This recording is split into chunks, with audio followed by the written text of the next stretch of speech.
अध्यक्ष महोदय, मैं सबसे पहले नवगठित विधानसभा के पहले सत्र में चुनाव जीतकर आए सभी माननीय सदस्यों का हार्दिक अभिनंदन करता हूं और उन्हें बधाई देता हूं। बिहार विधान मंडल के दोनों सदनों के संयुक्त अधिवेशन में माननीय राज्यपाल महोदय का अभिभाषण हुआ है। मैं बिहार विधानसभा के उन सभी माननीय सदस्यों को धन्यवाद देता हूं जिन्होंने माननीय राज्यपाल के अभिभाषण में भाग लिया।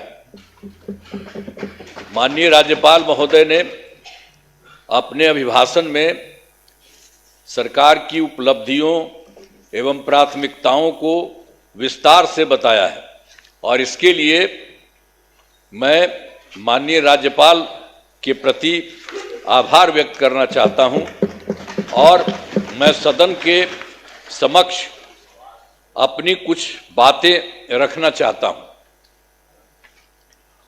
अब ये जानिए, आप सब जानते हैं कि 24 नवंबर 2005 को पहली बार एनडीए की सरकार बनी थी और तब से राज्य में कानून का राज है और हम लगातार 20 वर्षों से विकास के काम में लगे हुए हैं। बिहार का विकास करना ही हमारा मुख्य उद्देश्य रहा है। हम दिन रात बिहार को आगे बढ़ाने के लिए भी सोचते हैं और इसी प्रकार काम करते रहते हैं। मैं बिहार की जनता का आभार व्यक्त करता हूं कि उन्होंने इस बार के विधान सभा चुनाव में बढ़ चढ़कर हिस्सा लिया और एनडीए गठबंधन को भारी बहुमत से विजयी बनाया है। शुरू से ही बिहार के विकास का काम हो रहा है। अब किसी प्रकार के डर एवं भय का वातावरण नहीं है। राज्य में प्रेम, भाईचारा एवं शांति का माहौल है। पहले कितना हिंदू मुस्लिम झगड़ा होता था, इसलिए वर्ष 2006 से ही कब्रिस्तानों की घेराबंदी शुरू की गई है।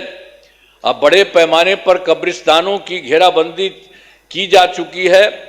अब कोई झगड़ा झंझट नहीं होता है और वर्ष 2016 में 60 वर्ष से पुराने हिंदू मंदिरों की घेराबंदी की गई है और जिससे चोरी आदि की घटनाएं नहीं होती हैं।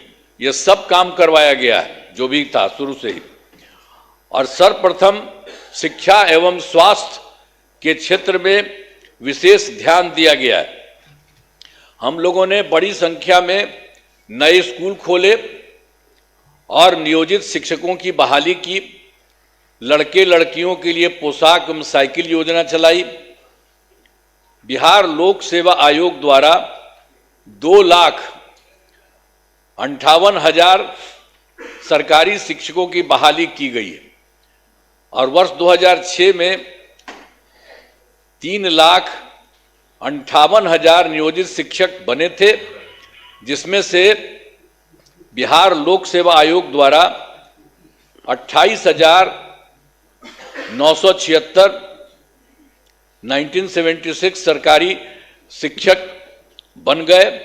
और फिर सरकार ने तय किया है कि नियोजित शिक्षकों को बीपीएससी की परीक्षा देने की जरूरत नहीं है और उन्हें मामूली सी परीक्षा लेकर सरकारी शिक्षक बनाया जाए।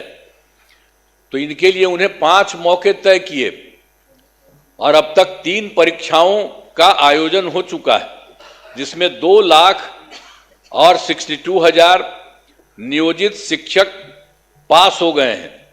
अब केवल 77,000 शेष बच गए हैं और उन्हें 2 मौके और दिए जा रहे हैं। अब कुल मिलाकर सरकारी शिक्षकों की संख्या 5,20,000 हो गई है। 5,20,000 हो गई है। स्वास्थ्य सेवाओं में सुधार किया गया है। पहले स्वास्थ्य व्यवस्था बहुत खराब थी। प्राथमिक स्वास्थ्य केंद्रों में इलाज के लिए प्रति माह मात्र 39 मरीज ही आते थे और आते थे, यानी प्रतिदिन 1 या 2 मरीज आते थे। पहले यही होता था। इतना ही बुरा हाल था उस समय का, केंद्र के समय में जो हुआ था। तो उसी को हम लोगों ने आगे किया। वर्ष 2006 से अस्पतालों में मुफ्त दवा और इलाज की पूरी व्यवस्था की गई। अब प्राथमिक स्वास्थ्य केंद्र में हर महीने औसतन 11,600 मरीज आते हैं। पहले मात्र 6 मेडिकल कॉलेज थे, अब जिनकी संख्या अब 12 हो गई है। अब शेष सभी जो है 27 जिलों में नए मेडिकल कॉलेज बनाए जा रहे हैं और इन्हें शीघ्र पूरा कर दिया जाएगा। ये बहुत तेजी से काम हो रहा है, तो सब चीज हो जाएगा, पूरा कर दिया जाएगा। अब पटना मेडिकल कॉलेज एवं अस्पताल को, अब जो हम लोगों ने पहले था उसके लिए कितना अच्छा सब काम किया।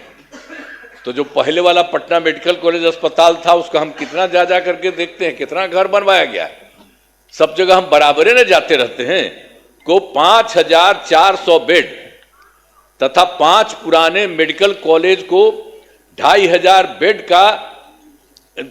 का किया जा रहा है। अब साथ ही Indira Gandhi institute of medical science तो भी था, तो उसको भी हमने पूरा का पूरा खूब खेल करके किया है। अब उसके लिए भी हम 3,000 बेड का जो है बनाया जा रहा है। तो एक एक तरह से सब जगह का काम किया जा रहा है पहले ही से। और राज्य में सड़कों, पुल पुलियों या निर्माण कराया गया है। राज्य के सुदूर क्षेत्रों में 6 घंटे में पटना पहुंचने के लक्ष्य को वर्ष 2016 में पूरा कर लिया गया। जो हम लोग किए थे सड़क और पुल पुलिया, वो सब बनवाए थे, तो उसी में था जो दूर से पटना आने में हुआ था 6 घंटे में पटना पहुंचने के लक्ष्य को वर्ष 2016 में पूरा कर लिया गया। अब जो है राज्य में बड़ी संख्या में सड़कों और पुल पुलियों, रेल ओवर ब्रिज, बाईपास एवं एलिवेटेड रोड का निर्माण किया गया है, जिससे लगभग 5 घंटे में सबसे दूर वाले क्षेत्र से पटना पहुंचना संभव हो गया है। ये सब काम हो रहा है। इसे और बेहतर करने का प्रयास जारी है। इसके लिए 5 नए एक्सप्रेस वे सड़कों का निर्माण एवं प्रखंड मुख्यालयों को जोड़ने वाली सड़कों का 2 लेन चौड़ीकरण किया जाएगा।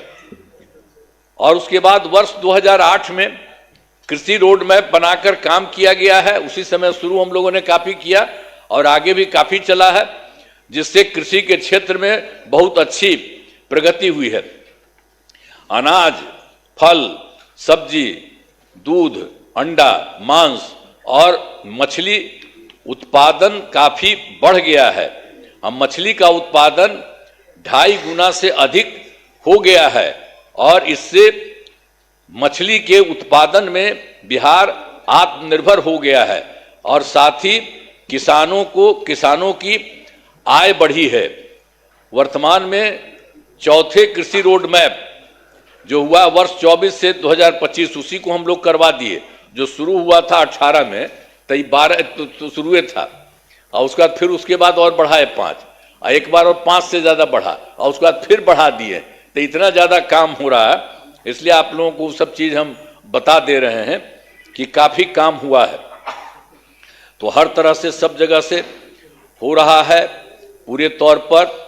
अब जो कुछ भी हो रहा है इसके लिए हम लोग पूरा का पूरा काम हो रहा है। अब वर्तमान में चौथे कृषि रोड मैप वर्ष 2024 से 2019 जो हमने बता दिया उसका किए हैं के तहत योजनाओं पर तेजी से काम हो रहा है। और वर्ष 2015 में 7 निश्चय के तहत आर्थिक हल, युवाओं को बल, आरक्षित रोजगार, महिलाओं का अधिकार, तीसरा हर घर तक बिजली, और चौथा हर घर नल का जल, पांचवा हर घर शौचालय, छठा टोलों को पक्की सड़कों से जोड़ने, तथा सातवां अवसर बढ़े आगे बढ़े का काम किया गया है। और वर्ष 2018 में ही हर घर बिजली पहुंचा दी गई है। सरकार द्वारा शुरू से ही बहुत सस्ती दर पर बिजली दी गई है, और अब जो है अब लगभग सभी घरेलू उपभोक्ताओं को बिजली मुफ्त दी जा रही है, अब कुछ नहीं है। और उसी के बाद सरकार की तरफ से उनका जो घर है, उनके इच्छुक लोगों के घरों पर सोलर लगवाए जाएंगे सरकार की तरफ से, उनको बहुत फायदा होगा। ये सब काम किया जा रहा है। और वर्ष 2020 में 7 निश्चय 2 के तहत युवा शक्ति बिहार की प्रगति, दूसरा है सशक्त महिला, सक्षम महिला, तीसरा है हर घेर तक सिंचाई का पानी, और चौथा है स्वच्छ गांव, समृद्ध गांव, सोलर स्ट्रीट लाइट, पांचवा है स्वच्छ शहर, विकसित शहर, और छठा है सुलभ ये संपर्कता, तथा सातवां है इसके लिए स्वास्थ्य सुविधा, टेली मेडिसिन एवं बाल हृदय योजना। सभी पर काफी काम हुआ है, और जो भी काम बचे हैं उन्हें शीघ्र पूरा किया जाएगा। ये सब हो जाएगा, सब चीज का। और आप जानते ही हैं 2020 में और काम किए थे। 7 निश्चय 2 के तहत ही महिलाओं के लिए 10 लाख नौकरी और 10 लाख रोजगार देना शुरू किया। तो एक तो हो गया 10 लाख युवाओं को सरकारी नौकरी हो चुकी है, लेकिन जो हम लोग 10 लाख रोजगार की बात किए उसका तो एकदम सीधे धीरे बढ़ते बढ़ते अब 40 लाख लोगों को रोजगार दिया जा चुका है। तो आप सोचिए 10-10 विषय न था, तब 10 और 40 होकर के 50 हो गया। दोनों को मिलाकर 50 लाख युवाओं को सरकारी नौकरी का रोजगार दे दिया है।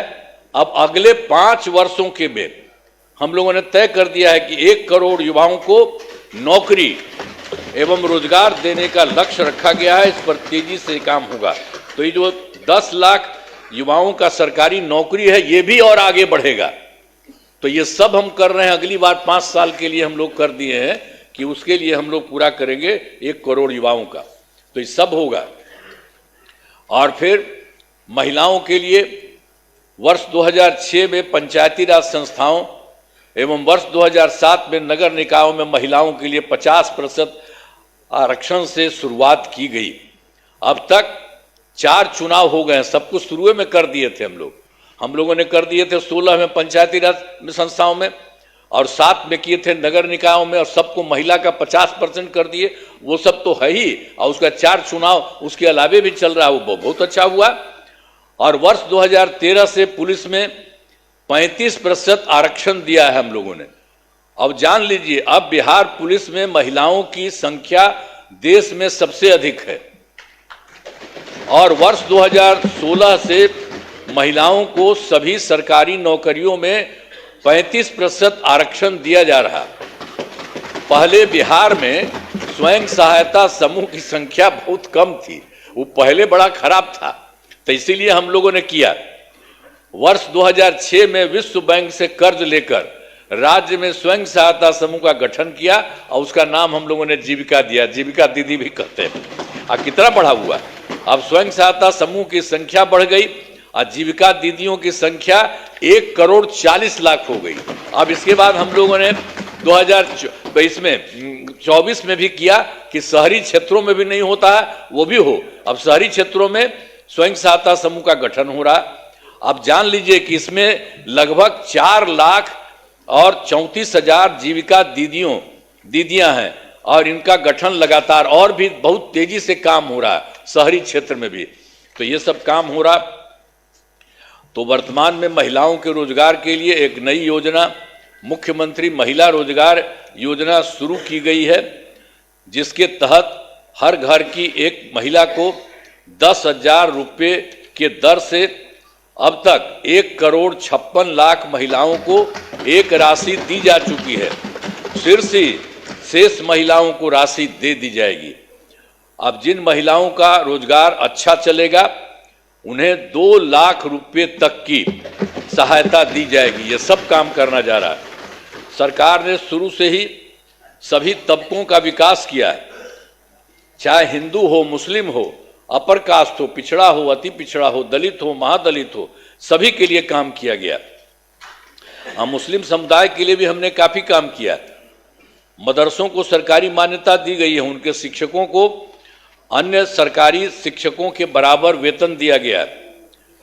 अब सभी वृद्धजनों, दिव्यांगजनों और विधवा महिलाओं को मिलने वाली पेंशन की राशि 400 रुपये से अभी बढ़ा करके हम लोगों ने कर दिया है 1100 रुपये कर दिया गया, जिससे 1 करोड़ 14 लाख लोगों को फायदा हो रहा है। अब विकास कार्यों में जो कमी रह गई उसे पूरा करने के लिए वर्ष 2024 के दिसंबर एवं 2025 के सरकारी जनवरी फरवरी माह में हम जो गए थे, मैंने प्रगति यात्रा के दौरान सभी जिलों में जाकर विकास कार्यों को देखा और जो कमी रही उसे पूरा करने के लिए पूरे बिहार के लिए 430 नई योजनाओं की स्वीकृति दी गई है और हर जिले में जो कुछ भी है उसके लिए काम किया जा रहा है। सभी जिलों में इन योजनाओं पर काम शुरू हो चुका है। इन सभी कार्यों को शीघ्र पूरा करा लिया गया जाएगा। अब इसके अलावा बिहार के विकास में अब केंद्र सरकार ने भी कितना बड़ा सहयोग किया। बिहार के विकास में केंद्र सरकार का पूरा सहयोग मिल रहा है। जुलाई 2024 में 24 के बजट में बिहार को विशेष आर्थिक सहायता के रूप में सड़क, उद्योग, स्वास्थ्य, पर्यटन, बाढ़ नियंत्रण के लिए बड़ी राशि देने की घोषणा की गई है केंद्र सरकार के द्वारा जुलाई 2024 में।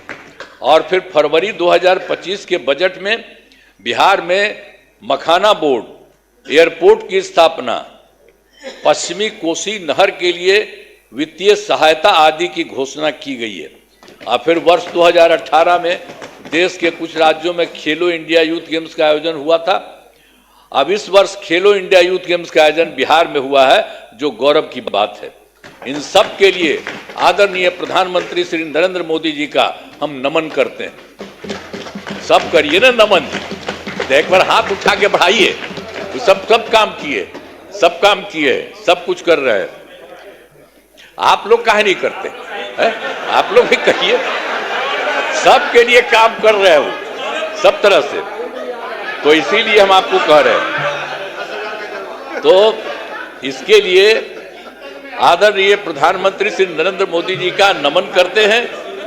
आदरणीय प्रधानमंत्री जी कई बार बिहार आए हैं तथा उनके द्वारा विकास कार्यों का शिलान्यास शुभारंभ किया गया है।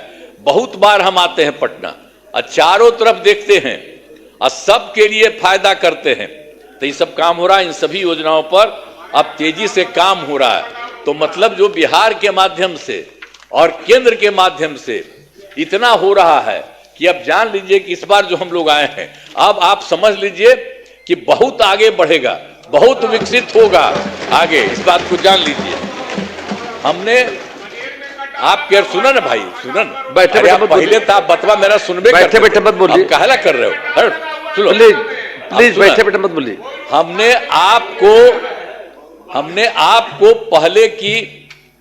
पहले ही बताया है कि हमारी सरकार ने पिछले 20 वर्षों में विकास के अनेक काम किए हैं।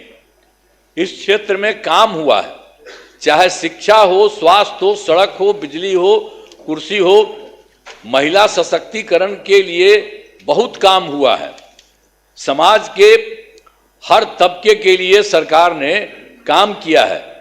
इस बार बिहार के लोगों ने भारी बहुमत से एनडीए नेशनल डेमोक्रेटिक अलायंस को जिताया है। अब विकास की गति को और तेज किया जाएगा। केंद्र सरकार का भी पूरा सहयोग मिल रहा है। आने वाले 5 वर्षों में विकास के अनेक काम किए जाएंगे। हर परिवार की आर्थिक स्थिति को मजबूत किया जाएगा। इसी बार के बारे में जान लीजिए। और तेजी से जो है औद्योगिक विकास किया जाएगा। महिलाओं और युवाओं के लिए रोजगार के अवसर बढ़ाए जाएंगे और शिक्षा एवं स्वास्थ्य को और आगे बढ़ाया जाएगा। कृषि रोड मैप के काम को तेजी से किया जाएगा। खेल एवं पर्यटन क्षेत्र का तेजी से विकास किया जाएगा और सातवां है, गांव के साथ साथ शहरों का भी तेजी से विकास किया जाएगा। अब हमारा राज्य लगातार विकास कर रहा है। इन दिनों काम को और आगे बढ़ाया गया है। अब अगले 5 वर्षों में और ज़्यादा काम होगा, जिससे बिहार काफ़ी आगे बढ़ेगा। जो इस बार का काम है, जान लीजिए, बहुत आगे बढ़ेगा। अब बिहार के विकास में केंद्र का भी पूरा सहयोग प्राप्त हो रहा है। जो आपको हम बता दिए, केंद्र सरकार भी पूरा सहयोग प्राप्त हो रहा है। तो बिहार और विकसित होगा और देश की प्रगति में महत्वपूर्ण योगदान होगा। तो मैं अनुरोध करता हूं कि माननीय राज्यपाल महोदय के अभिभाषण के लिए उनके प्रति धन्यवाद का प्रस्ताव सदन सर्वसम्मति से पारित करें। यही हम करें। बहुत चीज़ उनको जो दिया था वो भी कर दिए हैं और ये सब आपको बता दिए हैं कि बहुत सारा काम हो रहा है और तेजी से काम हो रहा है। इन्हीं शब्दों के साथ मैं अपनी बात समाप्त करता हूं। बहुत बहुत धन्यवाद। आप लोग काहे नहीं कर रहे हैं? काहे नहीं कर रहे हैं? ये सब लोग कर रहे हैं।